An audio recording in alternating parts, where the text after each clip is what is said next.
డిలేతోని ఈ estimated cost 80,000 కోట్లు దాటుతున్నాయి. అంటే వాళ్ళు ఉన్న సమయంలో పాలమూరు రంగారెడ్డి ప్రాజెక్టుపై ఖర్చు పెట్టింది 26-27 వేల కోట్లు అయితే అంటే ఎంత ఖర్చు పెట్టిండ్రు 30 నుంచి 32%. అదేవిధంగా అంటే ఎంత దగా మోసం అని అర్థం చేసుకోండి. ఇంకా పాలమూరు రంగారెడ్డి ప్రాజెక్టులో 39,000 ఎకరాలు ఇంకా ల్యాండ్ అక్విజిషన్ పెండింగ్ ఉంది. 39,000 ఎకరాలు పెండింగ్ ఉండి మేము 90% పనులు చేసినా చెప్తున్నాం. మరి అదేవిధంగా ఎంత మట్టి పని మిగిలింది, ఎంత కాంక్రీట్ పని ఉంది, ఎంత ప్రాజెక్ట్ నిర్వాసిత కుటుంబాలకి వాళ్ళు రిలీఫ్ ఇవ్వాలనో ఈ ఫిగర్స్ కూడా ఇచ్చినాం. అదే పెట్టు సరే. ఇంకో ముఖ్యమైన విషయం, ఈ పాలమూరు రంగారెడ్డి ప్రాజెక్టు మరి దేవరకద్ర ఎమ్మెల్యే జిఎంఆర్ తెలిసినొచ్చు. ఒక శంకుస్థాపన ప్రోగ్రాం ఆడ చేస్తే 3 ఏళ్ళలో పూర్తి చేస్తామని చెప్పారు. ఈ అధ్యక్ష యావత్ తెలంగాణ ప్రజానికానికి తెలవాలి అది ఎంత మోసం దగా అని. 2016లో అగ్రిమెంట్ సైన్ చేసినప్పుడు, ఫౌండేషన్స్ చేసినప్పుడు అగ్రిమెంట్ ఏమో 30 నెలలకి సైన్ చేసిన, అంటే 2.5 ఏళ్ళు. బయట మరి సరే 2.5 ఏళ్ళు 3 ఏళ్ళు ప్రకటించుకున్నారు. 2016లో 3 ఏళ్లలో పూర్తి కావాల్సిన ప్రాజెక్టు అంటే 2015లో 3 ఏళ్ళని అక్కడ దేవరకద్ర ఎమ్మెల్యే అంటున్నాడు. కుర్చీ చేసుకుని కట్టిస్తాడు. మరి కుర్చీ ఎటు పోయిందో ఆయన ఎటు పోయిందో. మరి ఇప్పుడు అది 2018 వరకు పూర్తి కావాలి. ఇప్పుడు 2025 ఇప్పటి వరకు పనులు 30% జరిగినాయి.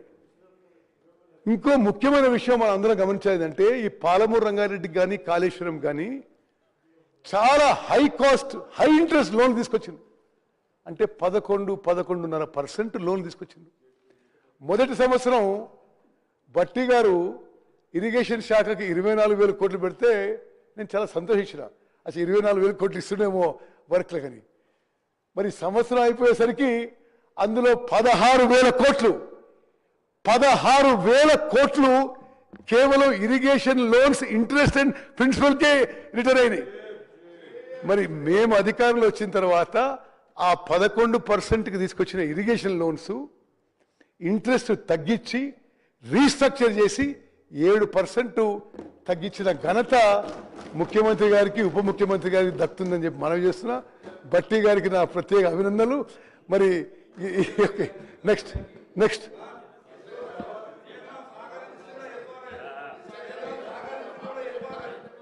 ఈ విషయంలో కాదు, ఈ ఇరిగేషన్ లోన్స్ ఇంట్రెస్ట్ తగ్గియడంలో కేంద్ర ప్రభుత్వం కూడా సహకరిస్తుందని చెప్పి ఆన్ రికార్డ్ మనం చేస్తాం.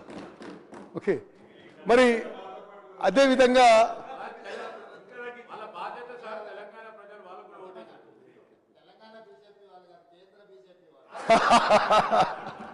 ఓకే సరే. ఇప్పుడు అంటే నేనేమంటున్నా, గోదావరి బేసిన్ అయినా కృష్ణా బేసిన్ అయినా కాంగ్రెస్ పార్టీకి ఒకే రకమైన ఆలోచన.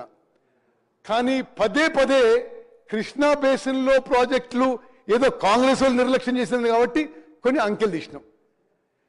ఈ అంకెల్లో ఏమవుతుందంటే 10 ఏళ్ల వాళ్ళ అధికారంలో గోదావరి బేసిన్ ప్రాజెక్ట్స్కి 1,25,000 కోట్లు ఖర్చు పెట్టినరు. కృష్ణా బేసిన్ ప్రాజెక్ట్స్కి సాంబశివరావు గారు 41,000 కోట్లు ఖర్చు పెట్టినరు. మరి ఇదే కాదు లెక్క. మీరు ఇంకో విషయం చెప్తాం, కాళేశ్వరం ప్రాజెక్టుకి 2 TMC నుంచి 3 TMCకి పెంచినరు. పాలమూరు రంగారెడ్డికి 1.5 నుంచి 1 TMC పర్ డే తగ్గించే కుట్ర చేసినరు. అదేవిధంగా స్పష్టంగా ఆ రోజు అధికారులు పాలమూరు రంగారెడ్డి ఇంజనీర్లకు చెప్పిన విషయం ఏంటంటే కాళేశ్వరం 1 TMC అడిషనల్ TMC పనులు మొదలు పెడుతున్నాం కాబట్టి ఇక్కడ తగ్గిస్తున్నాం, అంటే ఈ ప్రాజెక్ట్ స్లో డౌన్ చేస్తున్నామని. అంటే కేవలం కాళేశ్వరం ప్రాజెక్టులో అడిషనల్ TMC అంటే 2 నుంచి 3 TMC పెంచడానికి వాళ్ళు అంచనాలు వేసిన 27,000 కోట్లు.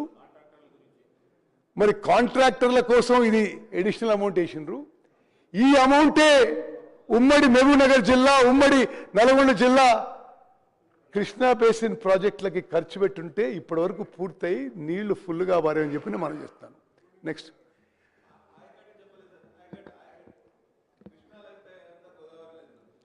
అది తలదొస్తుంది. అధ్యక్ష, ఇది కొన్ని బేసిక్ ఇష్యూస్ నేను కవర్ చేస్తాను ప్రజెంటేషన్లో. భారతదేశంలో గంగా గోదావరి తర్వాత 3వ పొడవైన నది కృష్ణా నది. మహారాష్ట్రలోని మహాబలేశ్వర్ సమీపంలోని వెస్టర్న్ ఘాట్స్లో 1300 మీటర్స్ ఎత్తులో ఉద్భవించి 1400 మీటర్లు ప్రవహిస్తుంది.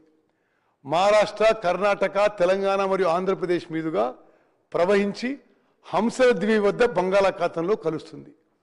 నదికి ప్రధాన ఉపనదులు ఘటప్రభ నది, మలప్రభ నది, భీమా నది, తుంగభద్ర నది మరియు మూసి నది.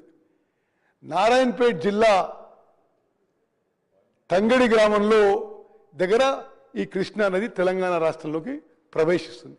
నెక్స్ట్ కొంత చారిత్రాత్మక ఇది historical allocations of Krishna water మీకు ఎక్స్ప్లెయిన్ చేస్తున్నా. బచావత్ ట్రిబ్యునల్ ఏమన్నది, 2130 టీఎంసీల్లో ఆంధ్రప్రదేశ్ కంబైన్డ్ ఆంధ్రప్రదేశ్కి 811 టీఎంసీలు కేటాయించిండ్రు. 734 టీఎంసీలు కర్ణాటకకి, 585 టీఎంసీలు మహారాష్ట్రకి.